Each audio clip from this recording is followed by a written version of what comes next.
terjadi kecelakaan di jalan Soekarno-Hatta. Akhir-akhir ini kerap terjadi kecelakaan di jalan lintas Soekarno-Hatta Palembang. Rata-rata kecelakaan didominasi dari kendaraan roda 2 dan roda 4. Bahkan pada 18 September 2020, terjadi kembali kecelakaan pengendara roda 2 yang korbannya tewas di tempat akibat dihantam oleh sebuah truk. Kanit Laka Lantas Polrestabes Palembang, Ibtu Sucipto mengatakan, kronologis kecelakaan yang terjadi pada pukul 13.15 waktu Indonesia Barat karena pengendara motor saat itu hendak mendahului sebuah mobil truk.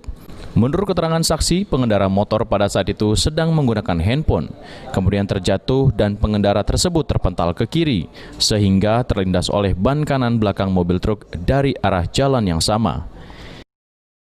Terjadi pada saat sepeda motor hendak mendahului mobil truk. Menurut keterangan beberapa saksi, pengendara sepeda motor tersebut sedang menggunakan HP. Kemudian terjatuh dan pengemudinya terpental ke kiri sehingga terlindas mobil truk. Terlindas ban kanan belakang mobil truk yang berjalan dari arah dan tujuan yang sama. Ibtu Sucipto menjelaskan, kecelakaan yang sering terjadi di kawasan Jalan Soekarno-Hatta Palembang rata-rata diakibatkan oleh kelalaian dari pengendara itu sendiri. Salah satunya pengendara yang menggunakan handphone dan tidak konsentrasi pada saat menggunakan jalan. Bahkan terhitung sejak awal tahun 2020 hingga kini, ada 15 kasus terjadinya kecelakaan di Jalan Soekarno-Hatta Palembang.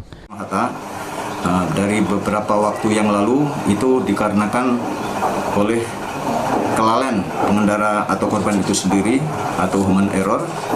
Seperti yang kecelakaan kemarin, menurut keterangan beberapa saksi, itu karena pengemudi kendaraan bermotor tidak konsentrasi pada saat mengemudikan kendaraan, yaitu dengan menggunakan HP, sehingga tergelincir, jatuh, dan pengemudinya terlindas oleh mobil truk yang pada saat itu bersamaan melintas.